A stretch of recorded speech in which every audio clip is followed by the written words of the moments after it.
नमस्कार मित्रांनो, मी त्र्यंबक इप्पर इन्फिनिटी स्पर्धा परीक्षा अकॅडमीच्या या ऑनलाईन प्लॅटफॉर्म आपलं स्वागत। मित्रांनो, अकॅडमी आपल्यासाठी ही PYQ सिरीज घेऊन येत आहे। याचे लेक्चर आपल्याकडे कंटिन्यू चालू आहेत।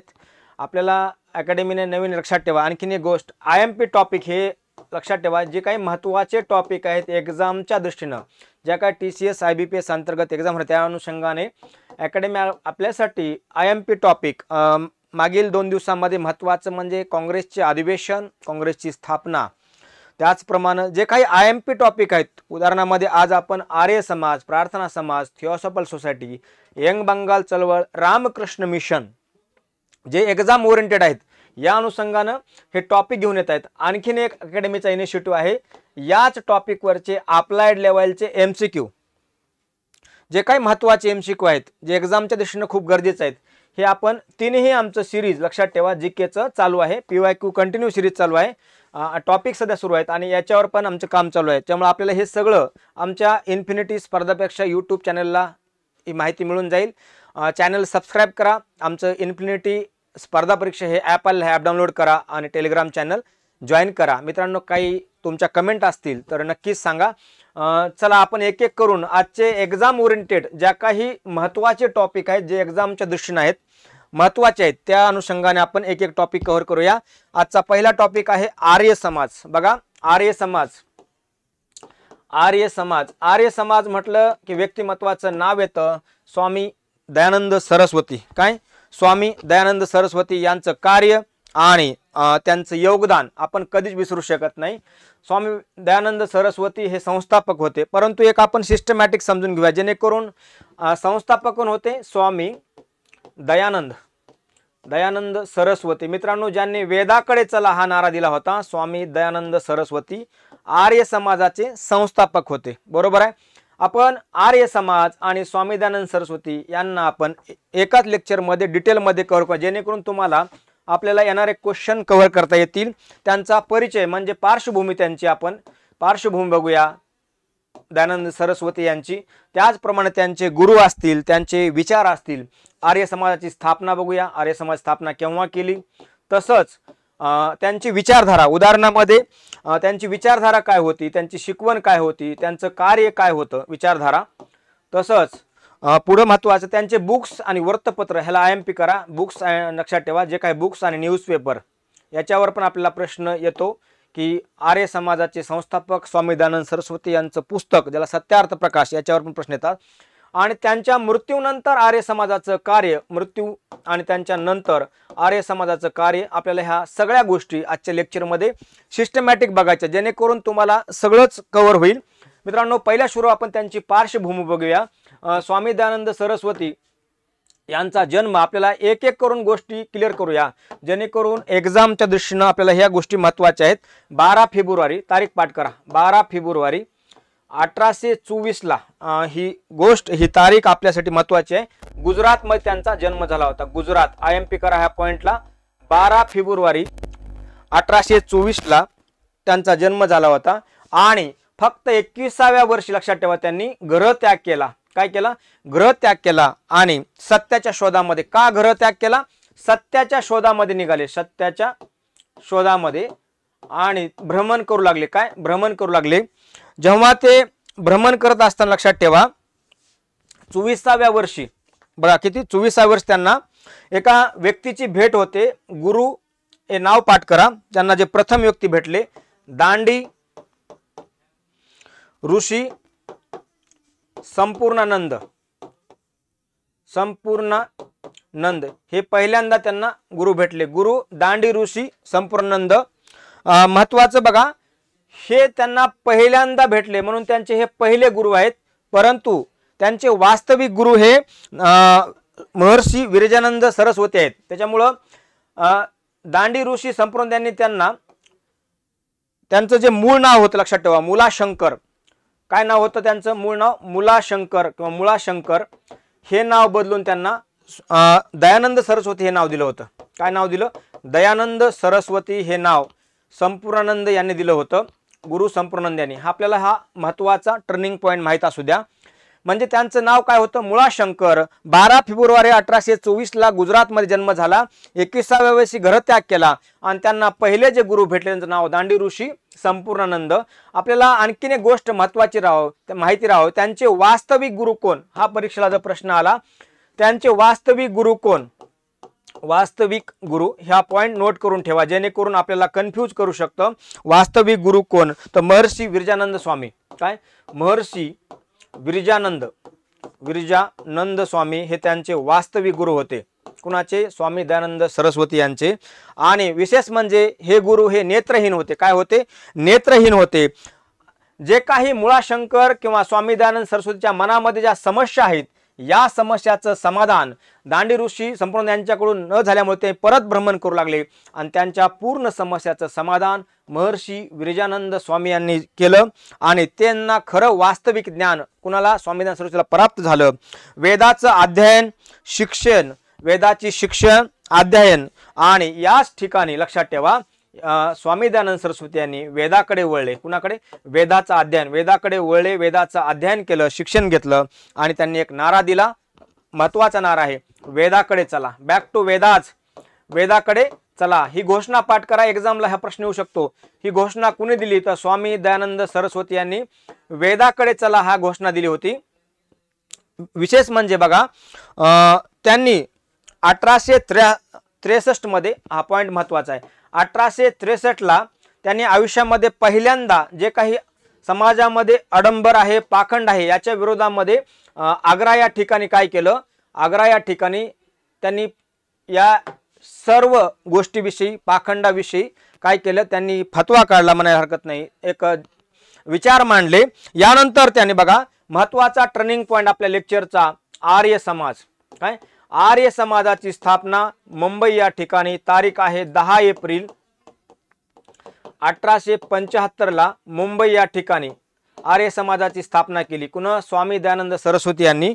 एक एक करून बघूया का केली, हे महत्वाचं आहे, आपल्याला ही गोष्ट क्लिअर राहावी. स्वामी दयानंद सरस्वतीने आर्य समाजाची स्थापना का केली, एक तर त्यांचा वेदाकडे कल होता, म्हणजे त्यांनी काय केलं, वैदिक म्हणजे वेदाकडे किंवा वैदिक ज्ञानाचा प्रसार केला. आणि पॉइंट नोट करा, पाश्चात्य शिक्षण, पाश्चात्य विचारधारा, पाश्चात्य शिक्षण, पाश्चात्य विचारधारा याला काय केलं, विरोध केला. पाश्चात्य शिक्षण, पाश्चात्य विचारधारेला विरोध केला.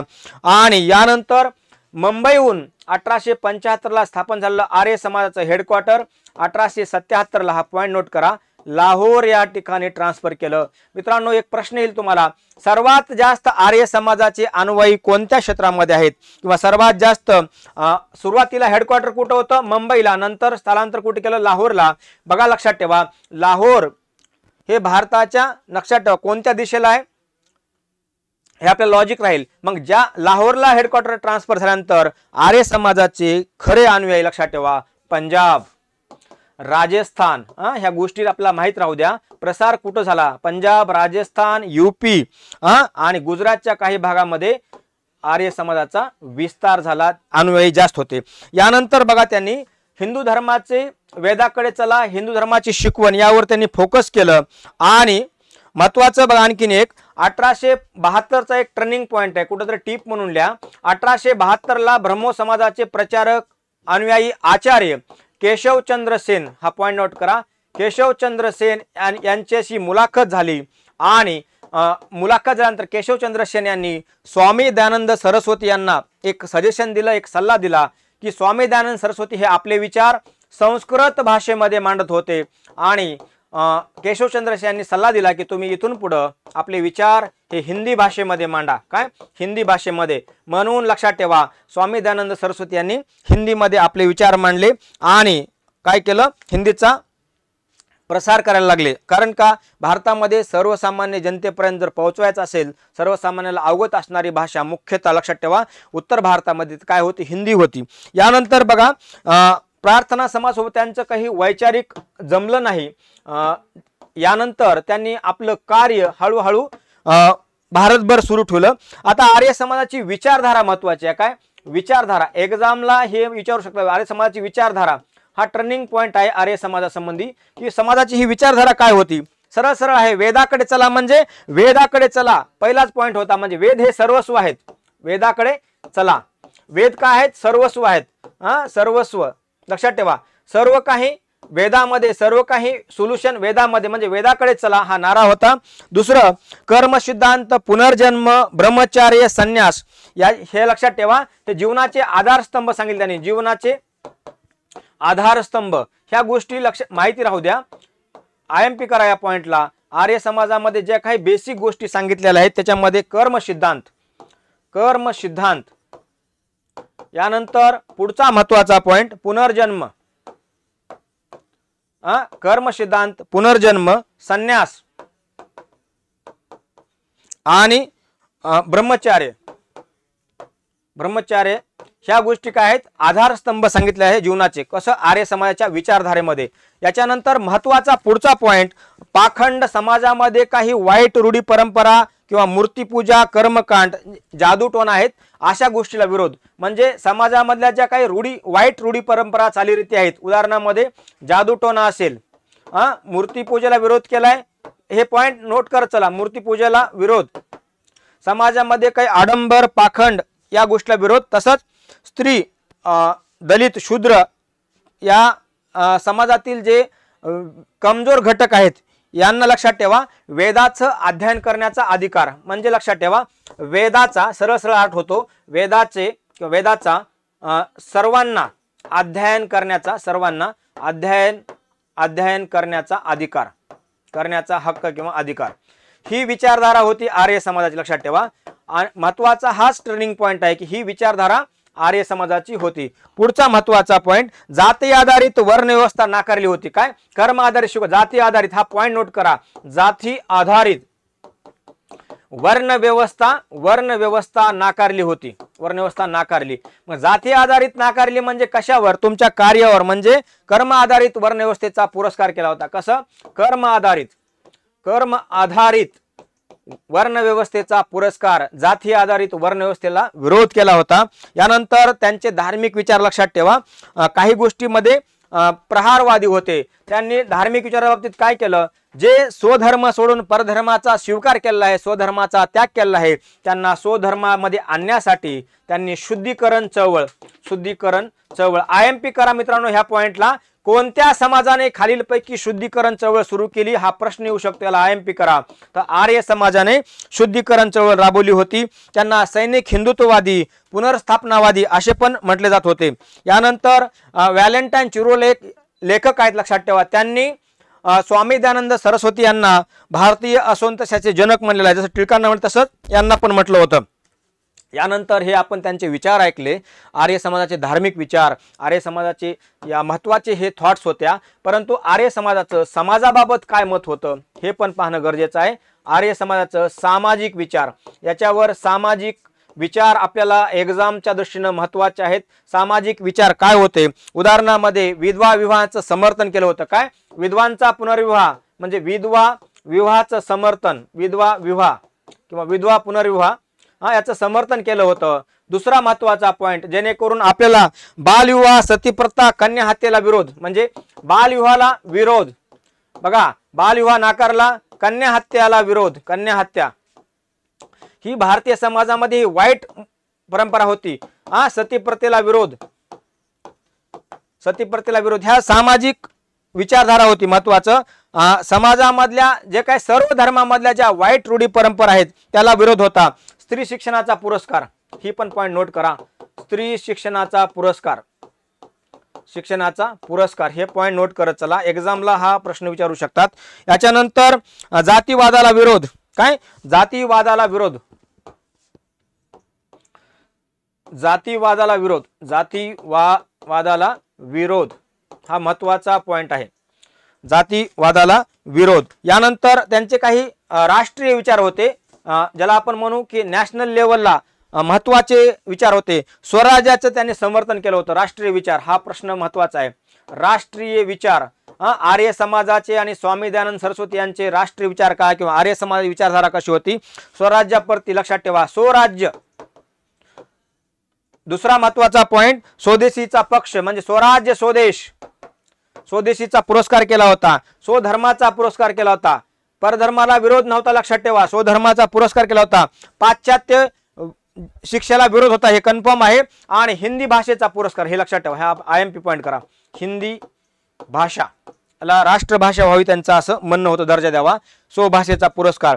शिक्षणासंबंधी पण त्यांचे विचार होते की वेदावर आधारित शिक्षण असलं पाहिजे आणि पाश्चात्य शिक्षेला विरोध। आणखीन एक महत्त्वाचा पॉइंट आहे यांच्याविषयी, हे एक्झामला येऊ शकतो, त्यांचे बुक्स, ह्या पॉइंटला IMP करा। पहिलं महत्त्वाचं पुस्तक जे 1877 ला प्रकाशित झालं होतं, नाव आहे सत्यार्थ प्रकाश, सत्यार्थ प्रकाश, सत्यार्थ प्रकाश, या पॉइंटला IMP करा। सत्यार्थ प्रकाश हे पुस्तक कधी प्रकाशित झालं होतं? 1877 ला। आणि हे आर्य समाजाचं मुख्य पुस्तक होतं। विशेष म्हणजे स्वामी दयानंद सरस्वती यांनी हे हिंदी भाषेमध्ये लिहिलं होतं। कोणत्या भाषेमध्ये?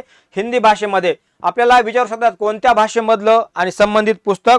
वेद भाष्य भूमिका हे त्यांचं दुसरं पुस्तक होतं, वेद भाष्य भूमिका हे त्यांचं दुसरं पुस्तक होतं। यानंतर महत्त्वाच्या काही गोष्टी पुढे पंचमहायज्ञ, काय पंचमहायज्ञ हे त्यांचं पुढचं लिखाण होतं। म्हणजे सत्यार्थ प्रकाश, वेद भाष्य भूमिका, पंचमहायज्ञ, अद्वैतवादाचं खंडन। यानंतर मित्रांनो स्वामी दयानंद सरस्वती यांचा दुर्दैवाने लक्षात ठेवा 1883 ला, हा पॉइंट नोट करा, त्यांचा मृत्यू होतो अजमेर या ठिकाणी। तारीख आहे 30 ऑक्टोबर, किती? 30 ऑक्टोबर 1883 ला त्यांचा अजमेर या ठिकाणी मृत्यू होतो। कुठं? अजमेर या ठिकाणी। आणि यानंतर आर्य समाजाचं कार्य, त्यांच्या नंतर पण कार्य महत्त्वाचं आहे। म्हणजे 1824 चा जन्म आहे आणि 30 ऑक्टोबर 1883 त्यांचा अजमेर या ठिकाणी मृत्यू होतो। स्वामी दयानंद सरस्वती यांच्या नंतर आर्य समाजाचं कार्य दोन ह्याच्यामध्ये डिवाइडलं गेलं। कारण का बघा 1883 ला त्यांचा मृत्यू झाला आणि मृत्यूनंतर आर्य समाज, बघा मृत्यूनंतर आर्य समाज हा दोन गटामध्ये डिवाइड झाला। लाला हंसराज आणि लाला लजपत राय यांच्या नेतृत्वाखाली, लाला हंसराज याला कॉलेज गट पण म्हणतात, लाला लजपत राय, लाला लजपत राय यांच्या नेतृत्वाखाली एक गट काम करत होता। आणि स्वामी श्रद्धानंद, लक्षात ठेवा, श्रद्धानंद यांच्या नेतृत्वाखाली एक गट काम करत होता। याच्यामध्ये मुन्शीराम पण होते, मुन्शीराम, ठीक आहे। आता लाला हंसराज आणि लाला लजपत राय यांनी काय केलं? वेद आणि इंग्रजी भाषेचं मुख्य म्हणजे काय केले? मूळ विचार आर्य समाजाचे वेद म्हणजे वैदिक शिक्षण प्लस इंग्रजी शिक्षणाचं समर्थन केलं। त्याच्यामुळे त्यांचं काय होते? मतभेद झाले होते। पुन्हा लाला हंसराज आणि लाला लजपत राय यांनी एक कॉलेज स्थापना केलं। ते परीक्षेला आपल्या विचारू शकतात। 1886 ला स्वामी दयानंद सरस्वती यांच्या मृत्यूनंतर नाव आहे दयानंद, IMP करा, दयानंद अँग्लो वैदिक कॉलेज, हा पॉइंट नोट करा। याच्यावर आयोग प्रश्न विचारू शकतो। दयानंद अँग्लो वैदिक कॉलेजची स्थापना लाहोर या ठिकाणी लाला हंसराज आणि लाला लजपत राय यांनी केली होती 1886 ला। यानंतर त्यांनी एक शाळा काढली होती, आर्य कन्या शाळा, हा पण पॉइंट महत्त्वाचा आहे।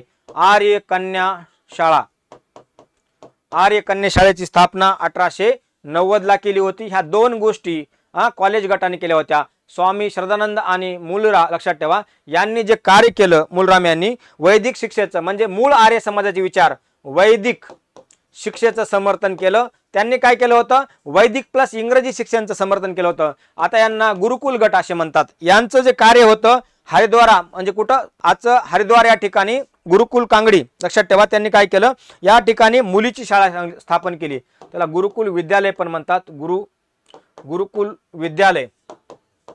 हरिद्वार कांगडी या ठिकाणी त्यांनी एक विद्यालय स्थापन केलं मुलीसाठी, लक्षात ठेवा। 1892 ला गुरुकुल कांगडी, जसं मुलीसाठी आर्य कन्या शाळा काढली होती 1890 ला, तर श्रद्धानंद आणि मुन्शीराम यांनी काय केलं? गुरुकुल कांगडी या ठिकाणी मुलांसाठी एक शाळा काढली, त्याला गुरुकुल कांगडी या ठिकाणी, ही लक्षात ठेवा, ही शाळा होती। यानंतर महत्त्वाचं हे कार्य हळूहळू चालू होतं। यानंतर भारतामध्ये शिक्षणासंबंधी बरेच बदल झाले, कारण का हंटर कमिशन येतं, हे आर्य समाजाचं कार्य हळूहळू चालू असतं। एक आपल्याला एक्झामच्या दृष्टीने एक पॉइंट येतो, कुठेतरी टिप करून घ्या, आर्य महिला समाजाची स्थापना कधी झाली हे आपल्याला टिप म्हणून लिहा, याला IMP पण करा। टिप, आर्य महिला समाज महाराष्ट्रामध्ये, आर्य महिला समाजाची स्थापना, आर्य महिला समाज केव्हा स्थापन झाली? आर्य महिला समाजाची स्थापना 1800, आपल्याला हा स्पेसिफिक पॉइंट विचारू शकतात. 1891 ला पुणे या ठिकाणी संबंधित व्यक्ती पंडिता रमाबाई, लक्षात ठेवा, यांनी आर्य महिला समाजाची स्थापना केली होती. एक्झामला जेवढं काही गरजेचं होतं तेवढं मी इथं कव्हर करण्याचा प्रयत्न केला आहे. मित्रांनो लक्षात ठेवा, आपण आर्य समाजाविषयी जेवढं काही एक्झाम ओरिएंटेड गरजेचं होतं तेवढं कव्हर केलं आहे. पुढचा महत्त्वाचं व्यक्तिमत्व आणि त्या संबंधित व्यक्ती, लक्षात ठेवा, संघटना प्रार्थना समाज. काय पुढचा समाजाचं नाव काय? प्रार्थना समाज. IMP करा, प्रार्थना समाज. याच्यावर आयोगानं प्रश्न विचारला आहे, TCS प्रश्न विचारला आहे. स्थापना आपल्याला एक एक करून बघूया. प्रार्थना समाजाच्या स्थापनेमागे प्रेरणा कुणाची होती? लक्षात ठेवा, ब्राह्मो समाजाची. हा पॉइंट नोट करा, ब्राह्मो समाज. ब्राह्मो समाजाचे आचार्य कोण होते? केशवचंद्र सेन यांच्या प्रेरणेने, लक्षात ठेवा, प्रार्थना समाजाची स्थापना झाली होती. कारण केशवचंद्र सेन यांनी बंगालच्या बाहेर ब्राह्मो समाजाचा प्रसार केला होता. मुंबई असेल, दक्षिण मद्रास असेल, उत्तर प्रदेश असेल, या ठिकाणी केशवचंद्र सेन यांच्या नेतृत्वामुळे काय झाला होता? प्रसार झाला होता. याच प्रेरणेने महाराष्ट्रामध्ये प्रार्थना समाज, कुठेतरी टिप करून लिहा, आणि दक्षिण भारतामध्ये वेद समाज स्थापन झाला होता. हा पॉइंट नोट करा. प्रार्थना समाज हा 1867 ला आणि वेद समाज हा 1864 ला. स्पेसिफिक कुठेतरी नोंद करा. वेद समाज KC धरलो नायडू यांनी दक्षिण भारतामध्ये वेद समाज स्थापन केला होता, मद्रास या ठिकाणी, आणि प्रार्थना समाज महाराष्ट्रामध्ये. तारीख आहे स्पेसिफिक, आपल्याला एक्झाम विचारू शकतो, 31 मार्च 1867 ला मुंबई या ठिकाणी डॉक्टर आत्माराम पांडुरंग तरखडकर, लक्षात ठेवा, पांडुरंग, न्यायमूर्ती महादेव गोविंद MG रानडे, लक्षात ठेवा, MG रानडे, रामकृष्ण गोपाळ भांडारकर, RG भांडारकर, आणि इतर व्यक्तिमत्वाचा याच्यामध्ये सहभाग होता. यांचं प्रार्थना समाजाच्या स्थापनेमध्ये योगदान होतं. फक्त एक लक्षात ठेवा, ब्राह्मो समाजाची विचारधारा आणि प्रार्थना समाजाची विचारधारा जवळपास सारखी होती, परंतु मध्ययुगीन वारकरी संप्रदाय, संत ज्ञानेश्वर, संत नामदेव, संत एकनाथ, संत तुकाराम यांच्या संतांचा प्रार्थना समाजामध्ये शिकवणीचा सहभाग होता. महत्वाचं म्हणजे या संघटनेसंबंधी, प्रार्थना संघटनेसंबंधी आणखीन एक व्यक्तिमत्व जुळतं बघा, महर्षी धोंडू केशव कर्वे, लक्षात ठेवा, महर्षी कर्वे हे पण नाव आपण विसरू शकत नाही. महर्षी बघा, लक्षात ठेवा, महर्षी अण्णा यांचं पण कार्य महत्वाचं होतं.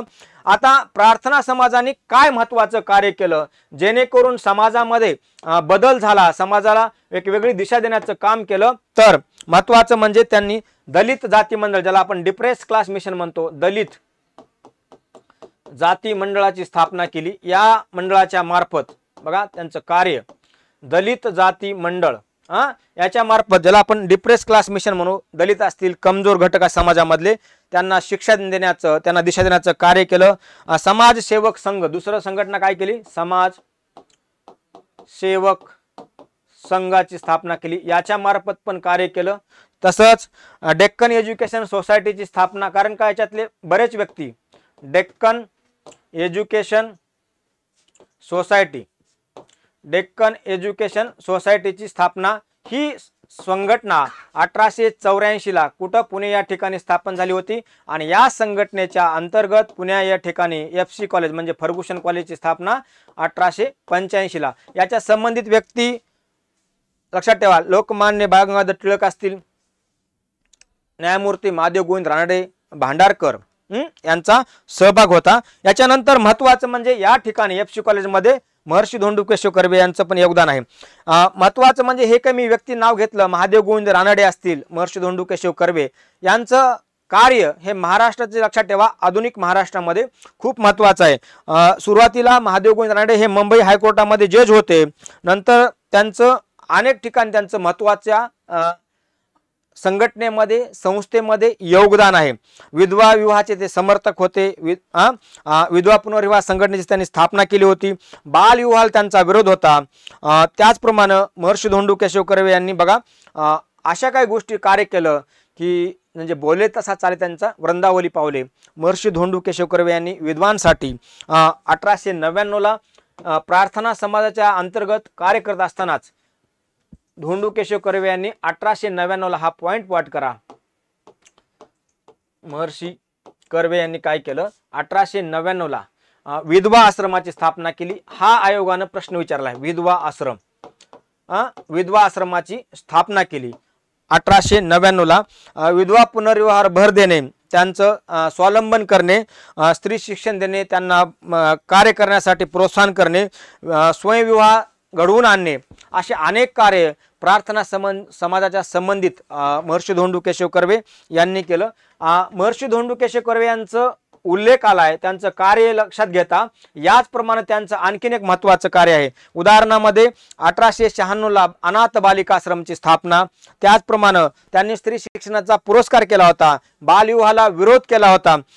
त्यांच्याच प्रेरणेनं भारतामध्ये जगातलं, लक्षात ठेवा, जापान विद्यापीठाची प्रेरणा घेऊन 1916ला श्रीमती नाथाबाई दामोदर ठाकरसी, ज्याला आपण SNDT महिला विद्यापीठ म्हणतो, या विद्यापीठाची स्थापना महर्षी धोंडू केशव कर्वे यांनी केली. हे भारतातील पहिलं, लक्षात ठेवा, पहिले महिला विद्यापीठ होतं, पहिले महिला विद्यापीठ होतं, महर्षी धोंडू केशव कर्वे यांनी स्थापन केलं होतं. याच्यानंतर महिलांसाठी त्यांनी अनेक अशा काही कार्य केलं. त्याचप्रमाणे प्रार्थना समाजाचा विस्तार पंजाबमध्ये पण झाला होता, हे आपल्याला माहीत राहू द्या. इथं कुठेतरी टिप करून लिहा. महाराष्ट्रामध्ये स्थापन झालेला, मुंबईमध्ये स्थापन झालेल्या प्रार्थना समाजाचं कार्य हे पंजाबपर्यंत विस्तार झाला होता. आणि पंजाबमध्ये दयाल सिंह नावाच्या व्यक्तीने, लक्षात ठेवा, प्रार्थना समाजाचा विस्तार कुठं, पंजाबमध्ये दयाल सिंह नावाच्या व्यक्तीने केला होता. त्यांनी काय केलं, त्या ठिकाणी प्रार्थना समाजाचे विचार पोहोचण्याचं काम केलं. आणि 1910ला दयाल सिंह कॉलेजची स्थापना केली होती. 1910 दयाल सिंह कॉलेज हे प्रार्थना समाजाच्या अंतर्गत कॉलेज होतं. त्याचप्रमाणे जसा पंजाबमध्ये विस्तार झाला, त्याचप्रमाणे दक्षिण भारतामध्ये पण प्रार्थना समाजाचा बऱ्यापैकी विस्तार झाला होता. दक्षिण भारत पण, हे आपल्याला माहीत राहू द्या. वीरसिलिंगम कुंतलू नावाच्या व्यक्तीनं दक्षिण भारतामध्ये याचा विस्तार केला होता. वीर, हे आपल्याला माहीत, नोट करून घ्या. वीरेशलिंगम कितलू किंवा कुंतलू, लक्षात ठेवा, यांनी काय केलं होतं, दक्षिण भारतामध्ये प्रार्थना समाजाचा विस्तार केला होता. आपल्याला एक्झामच्या दृष्टीने जेवढं गरजेचं आहे याच्या बाहेर क्वेश्चन येणार नाही. जर प्रश्न आलाच, लक्षात ठेवा, तर खूप वेगळ्या प्रकारे विचारू शकतात, पण एक्झाम ओरिएंटेड पाहता सिलेबसला अनुसरून ही माहिती सफिशियंट आहे. पुढची महत्त्वाची, लक्षात ठेवा, संघटना थिओसॉफिकल सोसायटी, थिओसॉफिकल सोसायटी, या थिओसॉफिकल सोसायटी संबंधी व्यक्ती आणि या संघटनेचं कार्य, याच्यावर आपल्याला प्रश्न नक्की येणार. व्यवस्थितपणे समजून घ्या. थिओसॉफिकल सोसायटीची स्थापना केव्हा झाली, त्यांचे संस्थापक, भारतामध्ये केव्हा संघटना ही संस्था आली, ॲनी बेझंट यांचं कार्य आणि थिओसॉफी विचारधारा, आपल्यासाठी हा टर्निंग पॉइंट आहे. म्हणजे स्थापना केव्हा झाली, एक्झामला हा प्रश्न येऊ शकतो की स्थापना 1875ला, कधी, 1875ला, ठिकाण आहे न्यूयॉर्क, हा पॉइंट नोट करत चला. आणि याचे संस्थापक आहेत, लक्षात ठेवा, कोण, याचे संस्थापक दोन व्यक्ती आहेत. एक ऋषी महिला आहे मॅडम ब्लावत्स्की, मॅडम ब्लावत्स्की, याला IMP करा, मॅडम ब्लावत्स्की, आणि सर आयरकूट, लक्षात ठेवा, sir S Olcott, sir S Olcott, हे अमेरिकन आहेत आणि या रशियन आहेत, लक्षात ठेवा. यांनी काय केले, थिओसॉफिकल सोसायटी, जगातील जे महत्त्वाचे धर्म आहेत त्या धर्माच्या शिकवणीचा अभ्यास करणे, त्याचप्रमाणे विदेशी बुद्धिजीवी, लक्षात ठेवा, जे काही जगातले बुद्धिजीवी लोक आहेत, यांना दर्शन, धर्म याकडे ओढ, त्याचप्रमाणे महत्त्वाचे काही असे शिकवण, तत्वज्ञान, उदाहरणामध्ये जगामध्ये असं काही रहस्यमय लिखाण आहे किंवा जे काय असं आख्यायिका आहे त्याच्या सत्यापर्यंत जाणे आणि धार्मिक गोष्टीचा, धार्मिक शिकवणीचा अभ्यास करणे. यामुळे काय झालं, थिओसॉफिकल सोसायटीचं जरी स्थापना अमेरिकेमध्ये झाली असली तरी पण भारतीय दर्शन, भारतीय धर्म मुख्यतः यांच्याकडे काय झालं, आकर्षित झाले आणि भारतीय शिकवण, भारतीय धर्म यांना प्रोत्साहन देऊ लागले. याच्यानंतर हे जे हेडक्वार्टर कुठं न्यूयॉर्कला स्थापन झालं होतं, याचं ट्रान्सफर 1879ला, माफ करा, मुंबईला करण्यात आलं. आणि यानंतर मुंबईचं स्थलांतरण 1882ला आजच्या चेन्नई जवळ, लक्षात ठेवा, अडियार, कुठं, चेन्नई, चेन्नई चेन्नई या ठिकाणी ट्रान्सफर केला 1882 ला। हे पॉईंट नोट करत चला। स्थापना होती न्यूयॉर्कला, नंतर मुंबईला स्थानांतरित केलं, त्याच्यानंतर पुन्हा आडियार चेन्नई या ठिकाणी थिओसॉफिकल सोसायटीचं हेडक्वार्टर ट्रान्सफर करण्यात आलं। आणि हेच ट्रान्सफर लक्षात ठेवा, हे चेन्नई मधलं जे हेडक्वार्टर आहे हे इंटरनॅशनल हेडक्वार्टर आहे, आंतरराष्ट्रीय मुख्यालय आहे। इंटरनॅशनल हा शब्द राहू दे लक्षात, इंटरनॅशनल मुख्यालय आहे। आता या समाजासंबंधी आपल्याला महत्त्वाचा पॉईंट ज्याच्यावर आयोगानं TCSनं प्रश्न विचारलाय, थिओसॉफिकल सोसायटी आणि ॲनी बेझंट, हा आपला लेक्चरचा हा महत्त्वाचा पॉईंट आहे। ॲनी बेझंट यांचं योगदान काय, आपल्याला हाच महत्त्वाचा पॉईंट आहे। आपल्याला स्थापना माहीत झाली, आपण एक व्यक्तिमत्व बघूया। ॲनी बेझंट मित्रांनो ही आयरिश महिला होती ॲनी बेझंट, आणि यांच्यावर आपल्याला आयोगानं लय वेळा प्रश्न विचारलाय। ॲनी बेझंट यांचं कार्य, एक आयरिश महिला होती। कोण होत्या? आयरिश महिला होत्या, आणि या होम रूल चळवळ आयर्लंडमध्ये होती। त्याचप्रमाणे लक्षात ठेवा यांच्याविषयी गांधीजींनी बसंती देवी म्हणून त्यांना लक्षात ठेवा एक पदवी दिलेली आहे, बसंती देवी। गांधीजी काय म्हणायचे त्यांना? बसंती देवी किंवा मा बसंती, काय म्हणायचे? मा बसंती। भारतीय लोक पण त्यांना काय म्हणायचे? महाबसंती म्हणायचे। त्या थिओसॉफिकल सोसायटीशी जुडल्या गेल्या। 1888 ची घटना आहे जवळपास, 1888 ला त्या थिओसॉफिकल सोसायटीच्या सदस्य झाल्या। कोण? Annie Besant. याच्यानंतर त्या 1893 ला लक्षात ठेवा जे शिकागो या ठिकाणी भरलं होतं, याच्यामध्ये विवेकानंदांनी ब्रदर अँड सिस्टरचा नारा दिला होता, सर्वधर्मीय संमेलन। कुठं? शिकागो। या शिकागो संमेलनामध्ये ॲनी बेझंट सहभागी झाल्या होत्या। यानंतर पुढं त्या भारतामध्ये येतात, आणि याच्या नंतर बनारसचे राजा लक्षात ठेवा प्रभू नारायण सिंग यांना विनंती करतात, आणि त्यांनी काय केलं? त्यांना एक जागा दिली, आणि त्या ठिकाणी लक्षात ठेवा बनारस हा पॉईंट नोट करा, ज्याच्यामुळे आपल्याला याच्यावर पण प्रश्न येतो। बनारस या ठिकाणी त्यांना बनारसचे शासक कोण? प्रभू नारायण सिंग यांनी काय केली? एक जागा दिली, आणि ॲनी बेझंट यांनी या ठिकाणी सेंट्रल पॉईंट नोट करा सेंट्रल हिंदू कॉलेजची स्थापना केली। हिंदू कॉलेज हे आपल्याला एक्झामला येऊ शकतं। सेंट्रल हिंदू कॉलेजची स्थापना केली मित्रांनो। हेच सेंट्रल हिंदू कॉलेज पुढे जाऊन, सेंट्रल हिंदू कॉलेज लक्षात ठेवा पुढे जाऊन आपल्याला ही एक्झामच्या दृष्टीने खूप महत्त्वाचा पॉईंट आहे। ह्या सेंट्रल हिंदू कॉलेजची स्थापना 1898 ला झाली, आणि याचंच रूपांतर 1916 ला सगळ्यांनी IMP करा बनारस हिंदू युनिव्हर्सिटी मध्ये झालं, ज्याला आपण BHU म्हणतो, बनारस हिंदू युनिव्हर्सिटी। आणि याच्या संबंधित व्यक्ती मदन मोहन मालवीय आणि ॲनी बेझंट। कोण? ॲनी बेझंट आणि मदन मोहन मालवीय यांचा सहभाग होता लक्षात ठेवा। ॲनी बेझंट आणि मदन मोहन मालवीय 1916 ला बनारस हिंदू विद्यापीठाची स्थापना केली। यानंतर 1907 ला दुर्दैवाने संस्थापकांपैकी असणारे व्यक्तिमत्व कर्नल ऑलकॉट यांचं निधन होतं। 1907 ला टर्निंग पॉईंट आहे। 1907 ला निधन झाल्यानंतर ॲनी बेझंट या थिओसॉफिकल सोसायटीच्या लक्षात ठेवा अध्यक्षा बनतात। हे महत्त्वाचा पॉईंट आहे। 1907 ला ॲनी बेझंट या थिओसॉफिकल सोसायटीच्या अध्यक्ष बनतात, कारण कर्नल ऑलकॉट यांचं निधन झालेलं असतं। याच्यानंतर त्यांनी भारतामध्ये 1907 नंतर भारतीय स्वातंत्र्य चळवळ चालू असताना 1916 ला टिळकांच्या बरोबरीने त्यांनी लक्षात ठेवा टिळकांची होम रूल लीग, बरोबर आहे, होम रूल लीग, त्याचप्रमाणे ॲनी बेझंट यांची होम रूल लीग ही सुरू होती। 2 होम रूल लीग होत्या, ही एप्रिल मध्ये सुरू झाली होती 1916 ला, आणि सप्टेंबर मध्ये ॲनी बेझंट यांनी ही होम रूल लीग सुरू केली। मुख्यतः दक्षिण भारतामध्ये हे क्षेत्र होतं। होम रूल लीगच्या माध्यमातून बघा मद्रासमध्ये सुरू झाले, पण त्यांच्या भारतभर शाखा होत्या, आणि म्हणजे स्वशासनाची मांग केली होती किंवा डिमांड केली होती। याच्यानंतर काँग्रेसच्या इतिहासामध्ये पहिल्यांदा कोणीतरी महिला अध्यक्ष होते। अधिवेशन आहे 1917चं। 1917 ला कलकत्ता या ठिकाणी, कुठं? कलकत्ता या ठिकाणी काँग्रेसचं अधिवेशन भरतं, वार्षिक अधिवेशन असतं। या इंडियन नॅशनल काँग्रेसच्या वार्षिक अधिवेशनाच्या त्या पहिल्या अध्यक्ष असतात। लक्षात ठेवा कोणत्या पहिल्या अध्यक्ष? पहिल्या महिला अध्यक्ष असतात। महिला अध्यक्ष कोण? अध्यक्षा ॲनी बेझंट। हे पॉइंट नोट करा। काँग्रेसच्या इतिहासामध्ये पहिली महिला अध्यक्ष होण्याचा मान ॲनी बेझंट यांना मिळाला। प्रश्न इथे तयार होतो, पहिली भारतीय महिला कोण? तर लक्षात ठेवा यासाठी आपल्याला माहिती, अशीच माहिती पाहिजे असेल तर आमचं YouTube चॅनल जॉईन करा, कारण का मी काँग्रेसचे अधिवेशन डिटेलमध्ये 1885 ते 1947-48 पर्यंत कव्हर केलेले आहेत। 1925च्या कानपूर सेशनचे अधिवेशन पहिल्या भारतीय महिला कोण? सरोजिनी नायडू होत्या. यानंतर महत्त्वाचा पुढचा पॉइंट 1924च्या बेळगाव अधिवेशनामध्ये त्यांनी भाषण केलं आणि इथून पुढे मी संन्यास घेणार असं जाहीर केलं. दुर्दैवाने या महान व्यक्तीचा 1933ला मृत्यू होतं आणि हळूहळू थिओसॉफिकल सोसायटीचं काम थांबतं. मित्रांनो, ही थिओसॉफिकलची विचारधारा बघूया.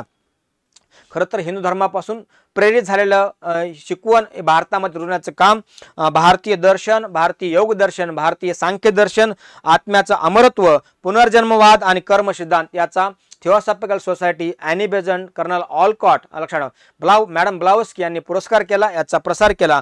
बालविवाहाला विरोध, कन्या हत्येला विरोध. आता ॲनी बेझंट यांच्याविषयी एक लास्ट पॉईंट ज्यावर आपला प्रश्न येऊ शकतो. त्यांचे न्यूज पेपर किंवा साप्ताहिक, लक्षात ठेवा, कॉमनवेल आणि न्यू इंडिया. काय? कॉमनवेल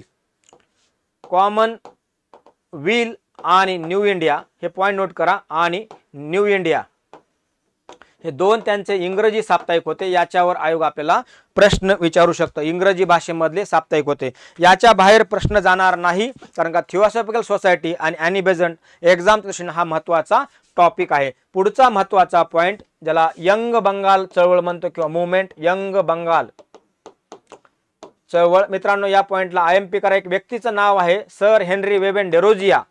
पॉइंटच पाठ करा. सर हेनरी वेबन डेरोजिया यांनी काय केलं होतं? ही विचारधारा एका शाळेमधले ते खरं तर काय होते? शिक्षक होते.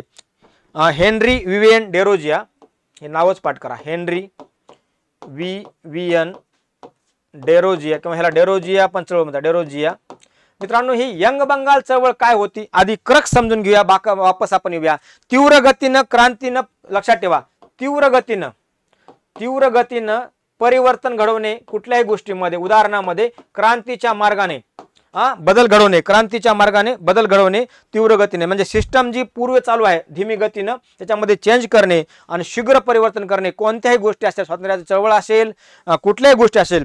ॲक्च्युली या यंग बंगाल चळवळीला सगळ्यात जास्त जर पाठिंबा होता, एक तर शाळे कॉलेजमधले ते शिक्षक होते आणि याला पाठिंबा होता विद्यार्थ्यांचा. म्हणून ही चळवळ भारतामध्ये 1830-40च्या दरम्यान इतकी गाजली, त्याला यंग बंगाल चळवळ असे म्हणतात किंवा डेरोजिया मुवमेंट किंवा यंग बंगाल मुवमेंट असं म्हणतात. कारण का यांची जी विचारधारा होती हेनरी वेबन डेरोजिया यांची, खरं तर हे फ्रान्सच्या क्रांतीपासून प्रेरित होते. तसंच त्यांचं मत होतं स्वातंत्र्य, समता, बंधुता, लॉजिकल बेसवर कुठल्याही गोष्टी, विज्ञानाचा पुरस्कार, ह्या गोष्टी ब्रिटिशांना, स्वातंत्र्य, समता, बंधुता ब्रिटिशांना तर मान्यच नव्हत्या. पुन्हा कुठलाही कार्य जर व्यवस्थित होत नसेल तर क्रांतीचा मार्ग अवलंबायचा. स्त्रियांचे शिक्षण, त्यांच्या अधिकारासंबंधी समर्थन करायचं. समाजामधल्या ज्या वाईट रूढी परंपरा आहे त्याला विरोध करायचा. खरं तर या व्यक्तीला, हेनरी वेबन डेरोजियांचं आयुष्य खूप छोटं आहे. त्यांचा जन्म आणि मृत्यू कमी कालावधीमध्ये त्यांना आयुष्य लाभलं. 1809चा त्यांचा हा जन्म होता आणि दुर्दैवाने 1831ला त्यांचा मृत्यू होतो. लक्षात ठेवा, 1831ला. एका शाळेमधले अध्यापक असतात. बंगालमध्ये हे त्यांचं कार्य आहे. खरं तर ते अँग्लो इंडियन विद्यार्थ्यासंबंधी, अँग्लो इंडियन व्यक्तीसंबंधी कार्य करत असतात. ब्राह्मो समाजाचे संस्थापक राजाराम मोहन राय यांनी जे स्थापन केलं होतं 1817ला, माफ करा, 1817ला जे कॉलेज स्थापन केलं होतं त्याला आपण हिंदू कॉलेज म्हणतो. या हिंदू कॉलेजमध्ये ते अध्यापक होते. हे लक्षात ठेवा ही गोष्ट. या कॉलेजचं त्यांनी कार्य पार पाडलं होतं. परंतु हे काम करत असताना त्यांच्यावर अनेक वेळा दबाव आला. शेवटी त्यांचा जमीनदाराला विरोध होता, ब्रिटिश वसाहतवादाला विरोध होता, सरकारी नोकऱ्या भारतीयांना सामील करण्यासाठी त्यांचं तीव्र आंदोलन होतं. परंतु यांच्या विचारधारेवर अनेक जण, मुख्यतः ब्रिटिश, नाराज होते आणि 1831ला नाईलाज असतो, हा पॉईंट नोट करा, त्यांना हिंदू कॉलेजमधून काढून टाकलं.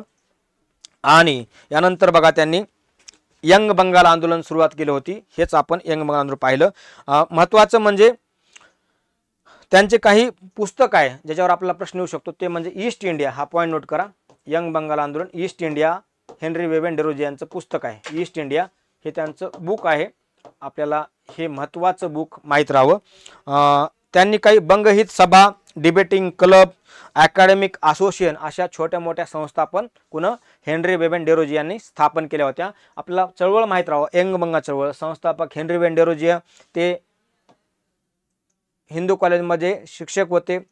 1831ला त्यांना काढून टाकलं आणि दुर्दैवाने त्यांचा 1831लाच काय झालं होतं, निधन झालं होतं. मित्रांनो, ही झाली बेसिक गोष्ट. आपल्याला एक्झामच्या दृष्टीने जे काही छोटे महत्त्वाचे टॉपिक आहेत ते आपण कव्हर करतोय. आजच्या लेक्चरचा पुढचा पॉईंट, रामकृष्ण मिशन म्हटलं की विवेकानंदांचं नाव येतं. रामकृष्ण मिशन आणि स्वामी विवेकानंद लक्षात ठेवा. आणि स्वामी विवेकानंद, स्वामी विवेकानंद, रामकृष्ण मिशन आणि स्वामी विवेकानंद. खरं तर आपण रामकृष्ण मिशन, रामकृष्ण परमहंस हे विवेकानंदांचे गुरु होते. याच्या अगोदर आपण बेसिक म्हणजे स्वामी विवेकानंदांची माहिती बघूया, नंतर रामकृष्ण मिशनचं कार्य बघूया. स्वामी विवेकानंदांचा जन्म जे आपल्याला युवा दिन म्हणून साजरा केला जातो 12 जानेवारी, पॉईंट नोट करत चला, 12 जानेवारी 1863ला स्वामी विवेकानंदांचा जन्म झाला होता. त्यांचं नाव लहानपणीचं नरेंद्रनाथ दत्त होतं. काय होतं? नरेंद्रनाथ दत्त. नरेंद्रनाथ दत्त हे त्यांचं लहानपणीचं नाव होतं. 12 जानेवारी हा दिवस लक्षात ठेवा स्वातंत्र्य भारतामध्ये काय युवक दिन म्हणून पाळला जातो. युवक दिन, युथ डेज, युवक दिन. ही आपल्यासाठी ही इन्फॉर्मेशन माहिती राहू द्या. 12 जानेवारी. त्यांच्या वडिलाचं नाव विश्वनाथ दत्त, आईचं नाव भुवनेश्वरी दत्त. खरं तर ते त्यांचं शिक्षण प्रेसिडेन्सी कॉलेजमध्ये झालं होतं इंग्रजी माध्यमातून. प्रेसिडेन्सी कॉलेजमध्ये त्यांचं शिक्षण झालं होतं. इंग्रजी माध्यमामध्ये ते शिकले होते. त्यांचं कार्य हे 1902 पर्यंत चालू होतं. म्हणजे 1863चा जन्म होता आणि 1902 पर्यंत त्यांनी काय केलं होतं, आपल्या मृत्यूपर्यंत त्यांनी 4 जुलै 1902ला त्यांचं देहांत झालं होतं. तोपर्यंत त्यांचं अविरत काम चालू होतं. आपण एक एक करून बघूया. ज्यांनी भारतीय धर्म, भारतीय शिकवण, भारतीय तत्वज्ञान जगामध्ये पोहोचवलं. नरेंद्र दत्त हे स्वामी कसं झाले, स्वामी विवेकानंद कसं झाले, आपण स्टेप बाय स्टेप बघूया. कारण का कुठलाही व्यक्ती घडतो त्यामागे त्यांच्या गुरुचा हात असतो. कोणतरी त्यांना गाईड असतं. तसंच त्याप्रमाणे स्वामी विवेकानंदांचे गुरु लक्षात ठेवा रामकृष्ण परमहंस. रामकृष्ण, ज्यांच्या नावाने त्यांनी रामकृष्ण मिशन सुरू केलं, रामकृष्ण परमहंस यांच्याविषयी माहिती बघूया. कारण का हे कुठल्या मंदिराचे पुजारी होते याच्यावर आयोगानं प्रश्न विचारलेला आहे. तसंच यांचा कार्यकाल हा 1836 ते 86 पर्यंत आहे. खरं तर ते ईश्वरामध्ये विश्वास ठेवत होते. म्हणजे ईश्वर आहे हे त्यांना माहीत होतं, ईश्वरावर आस्था होती. ते तर कलकत्त्याच्या येथील काली मातेचे ते पुजारी होते. हिंदू धर्म, ईसाई धर्म, इस्लाम धर्म यांचं त्यांना नॉलेज होतं. खरं तर ते एक आध्यात्मिक गुरु होते. हा पण पॉईंट लक्षात ठेवा. आध्यात्मिक गुरु होतं. जवळपासच आध्यात्मिक गुरु. सर्व धर्माचं त्यांना काय होतं, ज्ञान होतं. सर्व धर्माचे त्यांना ज्ञान होते लक्षात ठेवा. मुख्यतः इस्लाम, ख्रिश्चन आणि हिंदू. त्याचप्रमाणे 1880च्या दरम्यान रामकृष्ण परमहंस यांची नरेंद्र दत्त यांच्यासोबत म्हणजे स्वामी विवेकानंदांसोबत पहिल्यांदा मुलाखत होते. मुलाखत कधी? 1880ला. याच्यानंतर स्वामी विवेकानंदांची विचारधारा बदलते. त्यांच्या काही ज्या मनामध्ये शंका, समस्या आहेत त्याचं समाधान रामकृष्ण परमहंस करतात. आणि याच्यानंतर रामकृष्ण परमहंस यांचे शिष्य कोण? नरेंद्र दत्त होतात लक्षात ठेवा. त्यांना आपण नरेंद्र दत्त बघूया आपण स्टेप बाय स्टेप. म्हणजे स्वामी विवेकानंद होतात आणि त्याच्या वेदांत, अध्यात्म ह्याचं ज्ञान प्राप्त करतात. हे पॉईंट महत्वाचं आहे. वेदांत आणि अध्यात्म याचं ज्ञान प्राप्त करतात. कुणाकडून? आपले गुरु रामकृष्ण परमहंस. कोण? नरेंद्र दत्त लक्षात ठेवा. आणि याच्यानंतर विचारधारा शिकवतात मानव सेवा. काय विचारधारा शिकवतात? मानव सेवा ही सगळ्यात मोठी सेवा आहे. त्यांचे गुरु रामकृष्ण परमहंस त्यांना संदेश देतात मानव सेवा ही सगळ्यात मोठी सेवा आहे. आणि पुन्हा विवेकानंद लक्षात ठेवा ईश्वरामध्ये विश्वास ठेवतात, मूर्तीपूजेचं समर्थन करतात, परंतु कर्मकांडाचं खंडन करतात. ही पॉईंट आपल्यासाठी माहीत राहू द्या. जेव्हा त्यांना वेदांत आणि अध्यात्माचं ज्ञान प्राप्त झालं गुरुकडून, तेव्हा नरेंद्र दत्त म्हणजे स्वामी विवेकानंद. हा पॉईंट पाठ करा. स्वामी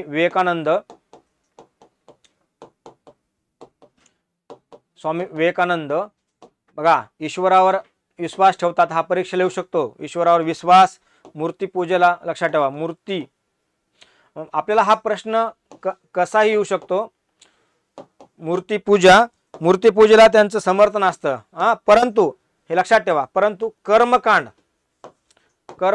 या गोष्टीला त्यांचा विरोध असता, म्हणजे ईश्वरावर त्यांची आस्था आहे, मूर्तीपूजेत त्यांनी स्वीकार केला। हे 2 पॉईंट लक्षात राहू द्या, जेणेकरून आपल्याला कसाही जरी प्रश्न आला त्याचं उत्तर देता आलं पाहिजे। त्यानंतर 1886 नंतर स्वामी विवेकानंद काय करतात, भारत भ्रमण करतात। आपले विचारधारा घेऊन ते भारत भ्रमण करतात। एक टर्निंग पॉईंट आहे। आपला जो लेक्चर आहे रामकृष्ण मिशन, त्याच्या अगोदर 1886 ला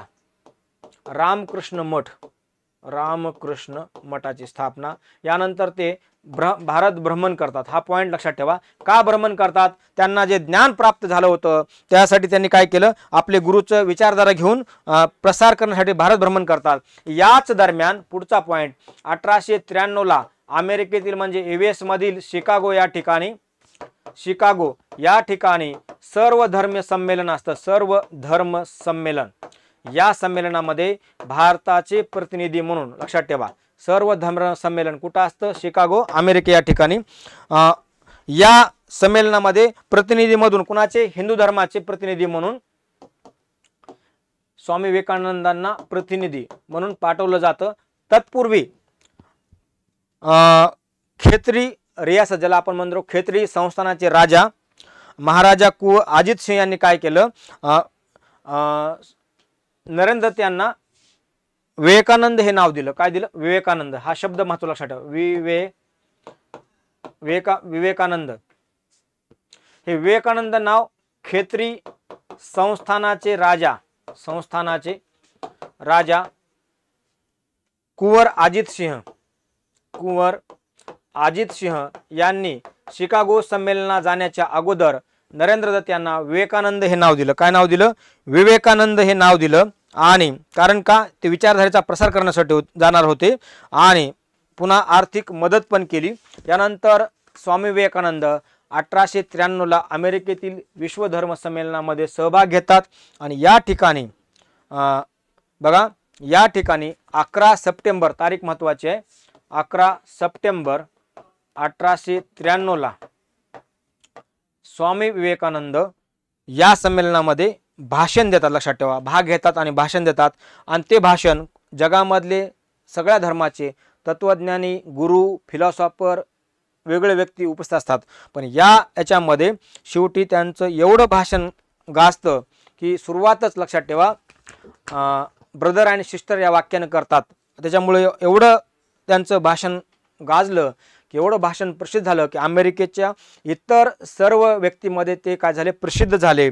आणि त्यानंतर त्यांनी काही काळ अमेरिकेमध्ये राहिले आणि 1896 ला, हा पॉइंट महत्वाचा आहे, 1896 ला अमेरिकेतील शिकागो या ठिकाणी, 1896 ला अमेरिकेतील शिकागो या ठिकाणी त्यांनी काही काळ लक्षात ठेवा कार्य केलं आणि या ठिकाणी वेदांत सोसायटीची स्थापना केली। 1896 शिकागो या ठिकाणी वेदांत सोसायटीची स्थापना केली। माफ करा मित्रांनो, न्यूयॉर्क या ठिकाणी त्यांनी शिकागोला भाषण दिलं होतं। न्यूयॉर्क या ठिकाणी त्यांनी वेदांत सोसायटीची अमेरिकेमध्ये स्थापना केली। याच्यानंतर कॅलिफोर्नियामध्ये शांती आश्रम स्थापन केलं व यानंतर 1897 ला ते भारतामध्ये वापस येतात। कुठं, भारतात वापस आले आणि वापस आल्यानंतर त्यांनी 11 मे, आजच्या लेक्चरचं जे हेडलाईन आहे आपली, रामकृष्ण मिशन, 11 मे भारतात वापस आल्यानंतर 11 मे 1897 ला रामकृष्ण मिशनची स्थापना केली कलकत्त्याजवळ। रामकृष्ण मिशन हे पॉइंट पाठ करत चला, याच लक्षात ठेवा। हेडक्वार्टर म्हणजे कलकत्ता या ठिकाणी स्थापना केली रामकृष्ण मिशन 11 मे 1897 ला रामकृष्ण मिशनची स्थापना। आणि यानंतर त्यांनी विचारधारा आहे, आपल्या गुरुची शिकवण, हिंदू धर्माची शिकवण यांचा प्रसार करा। मी विचारधारा सांगतो, वेदांत विचारधारेचा प्रभाव होता त्यांच्यावर। ईश्वरामध्ये आस्था होती, मूर्तीपूजेमध्ये आस्था होती, परंतु मूर्तीपूजेमध्ये जरी आस्था असली, ईश्वरामध्ये जरी आस्था असली, कर्मकांड, समाजामधल्या वाईट रूढी परंपरा त्यांचा विरोध होता।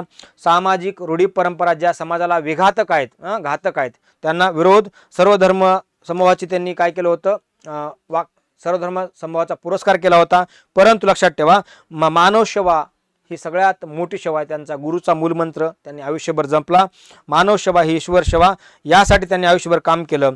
आणि महत्त्वाचं म्हणजे त्यांचे काही पुस्तक आहे ज्याच्यावर आपल्याला एक तरी प्रश्न कुठल्या ना कुठल्या एक्झाममध्ये येतो. स्वामी विवेकानंदांचं लिखाण याच्यावर आपल्याला प्रश्न येतो.